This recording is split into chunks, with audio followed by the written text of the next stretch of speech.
Manchester City did not disguise equity funding as sponsorship contributions. They were the words of Cas. Manchester City have been cleared, and I'm absolutely delighted. I know I've just done a live stream, but wanted to do an actual video where we can sit and discuss this for a good solid 10-15 minutes and talk about what this means for Manchester City. Honestly, this is huge. This is absolutely massive. Manchester City are massive. Now, we know this is big because of what it could have entailed if Manchester City had been found guilty, but I'll run you through a list of potential ramifications if City had. Now, not only would have this been bad news for the players, you look at the likes of Laporte, Ederson, obviously Kevin De Bruyne, Bernardo Silva, Raheem Sterling, Gabriel Jesus, all these players potentially looking at Manchester City and saying, do you want to stay here for 2 years without Champions League football? Not only would it have been bad on that front, it would have been bad massively on a financial scale as well. City would have lost money from the Champions League involvement, which is Manchester City's one of Manchester City's biggest contributors to our income. We would have lost money from sponsors for losing out on Champions League bonuses. We would have lost money out on players, and we would have had to pay their bonuses even though we wouldn't have been in there. We would have lost that as well in reputation. Manchester City would have been viewed as a tarnished brand from loads of potential investors. It would have been huge, an absolutely catastrophic blow. City would have also then struggled as well to essentially replace some of these senior players. Do you really think someone like Koulibaly would come to Manchester City if they had 2 years outside the Champions League? Of course he's not. At his age, he wants to be winning the Champions League, so he wouldn't be involved. It would have affected our planning off the pitch. It would have affected absolutely everything Manchester City were planned over the next 5 years. It would have been absolutely catastrophic. The ramifications, don't even bear thinking about. But what this means now, it's great. We can see extensions potentially from some senior players. Maybe Guardiola will stay around. Maybe Manchester City will invest more this summer than they were planning to initially. And also, I guess, the faith in the club, for some people, may be renewed a little bit. Now, I'll be honest about this. I don't think Manchester City are perfect. I don't think anyone in football is perfect. I think largely billionaires and millionaires tend to get away on technicalities wherever they can in terms of, not in this instance, but I think they'll always kind of look at the rules and see how they can get around them in the most legal way possible. I think that's a common thing for people at high end where there's that much money basically at risk.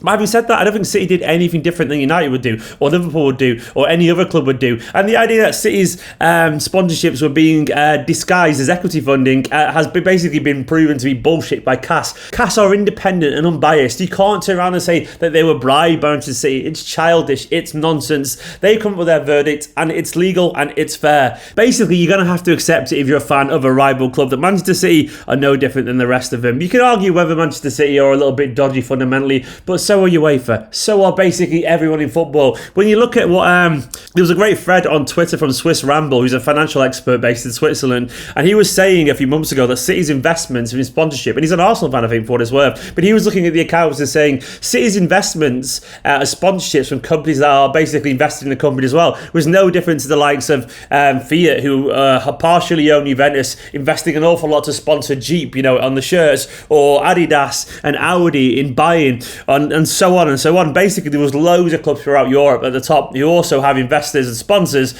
who have very similar kind of, similar alignments, put it that way. And City basically are no different on that front. And at no point did Manchester City ever disguise that. And that's what's been proven now. If we look at the actual technicalities of it, Uefa tried to get Manchester City on dishonest concealment, which according to people in the legal profession, and of course I'm not a lawyer, is an incredibly serious allegation. And the burden always is then on the prosecutors to actually prove that. And Manchester City were found to not be guilty of that. It's a very, very hard case to win that, allegedly. And also there was the whole thing that basically they were they'd already settled previously on the previous charge a long time ago, and there was a 5-year settlement period. And once Uefa, every season Uefa would go over Manchester City's books and they would check them, and then they would write them off saying if they were okay during the settlement period. Uefa did that, signed it off, and basically said, yep, you're all good. And then under peer pressure basically from other clubs, decided to go at Manchester City again. It actually predates the Der Spiegel leaks as well, so they really tried to get Manchester City in any way they could. They were just egged on with confidence,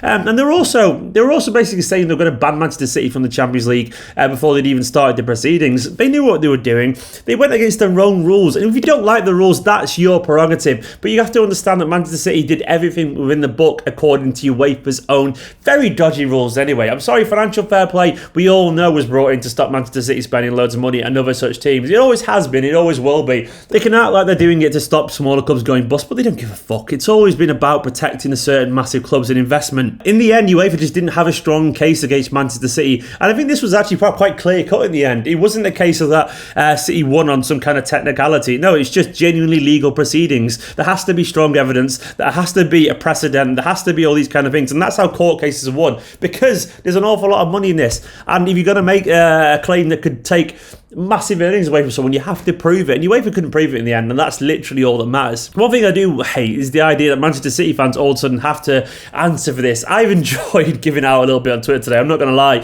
but I've hated for years the implication from certain sports journalists who take this all so personally, that Manchester City fans are just some willing, complicit, immoral scumbags for actually supporting the club that they do. It's been tiring, it's been awful, and they've always acted like Manchester City were going to be found guilty, and that they were guilty regardless of what anything came up with. And I love the fact that some don't even have the balls to admit that Manchester City maybe just be innocent. We can talk about this £10 million fine as if that proves that therefore Manchester City were guilty. No, it doesn't. This was based around an entirely different thing. This was apparently Manchester City not being willing to communicate with UEFA. We got a charge for essentially being a bit rude. I'll take that, and I'm sorry, but when UEFA decided that Manchester City were going to be banned from the Champions League, and they made their minds up, and they'd already said to people that City were going to be banned from it before they'd even started the course proceedings, can you really blame Manchester City for not trusting UEFA and stuff? You can't blame them at all. City probably were a little bit uncooperative, but they didn't like UEFA at this point. They didn't trust them. They decided UEFA were going against their own rules to change it, to make Manchester City look bad wherever they could do, and they didn't like it. And City don't have to answer to that. This won't go anywhere. There'll be no UEFA won't appeal this. There will be no tribunals. I'm almost certain this is where it ends. I even don't think Manchester City will go for financial fair play and go for that in terms of legal proceedings. I think City will just leave it and accept it and take the kind of moral high ground here. I don't think for PR reasons City actually want to be the ones that seem to be destroyed football in the eyes of many people, because they all feel that if City take down financial fair play that they've done that, even though FFP is an absolute sham anyway, in my humble opinion. There's the humble opinion for people who watch regularly. I still don't think City will actually go for that. I think they'll see the bigger picture here and just kind of crack on. And I also think City are going to spend big this summer. I genuinely believe City will think, well, you know what, fuck them. We're going to flex our muscles a little bit. We're going to rebuild this squad that needs rebuilding, and we're going to be good, and we're going to be happy, and we're going to be confident, and everything is looking at Manchester City. I'm delighted. I'm absolutely delighted. It's been really nerve-wracking. I've kind of taken it in my stride a little bit, but this morning at 9:20, I was absolutely shitting it. The verdict's come through, and City been cleared of not disguising equity funding as sponsorship contributions, in the word of Cas themselves. It's wonderful.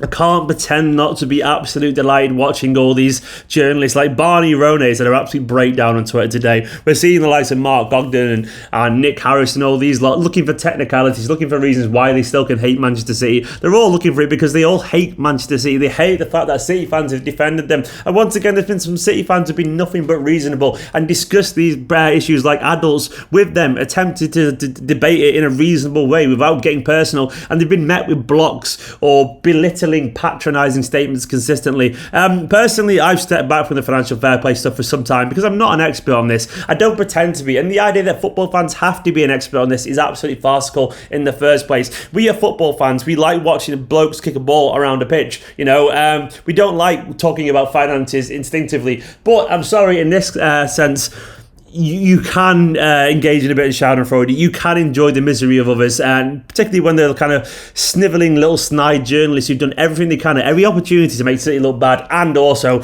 be patronising and arrogant to Manchester City fans, even the ones who've been nice. I've tried as well a couple of times with people like Delaney and that, but they've always been rude, they've always been arrogant and dismissive, and it's absolutely pointless. So yes, forgive me if I'm enjoying watching them suffer a bit today, because they are childish little worms wriggling around in the dirt trying to to work out what to do with themselves now because they've failed in their only goal of making Manchester City look to be the big bad villains of football. We are not perfect. I am not naive on that. But we are not as bad as they think, and we're no worse than the rest of them. City will carry on. We will win the Champions League at some point. Hopefully the fans will be back in the ground next year and we boo Uefa louder than ever before because it'll be absolutely beautiful and delightful. I'm delighted. I was not expecting this, if I'm being honest. I was fearing the worst, but that's 34 years of being a Manchester City fan for you. It still cynicism, but we won and it's huge for Manchester City. No worrying about De Bruyne leaving, no worrying about Edison going. I was worried about these things, and life is looking good. We've got academy graduates now in the first team in Foden and Garcia. Doyle's made his debut. Manchester City possibly could go for the Champions League, who knows. We've won that. Guardiola might stay, who knows. The journos are gutted, delightful, and life's looking good. Guys, I love you all, absolutely loads. Thank you all who watched the live stream. Enjoy it, we've earned it. Have a drink. Bye-bye.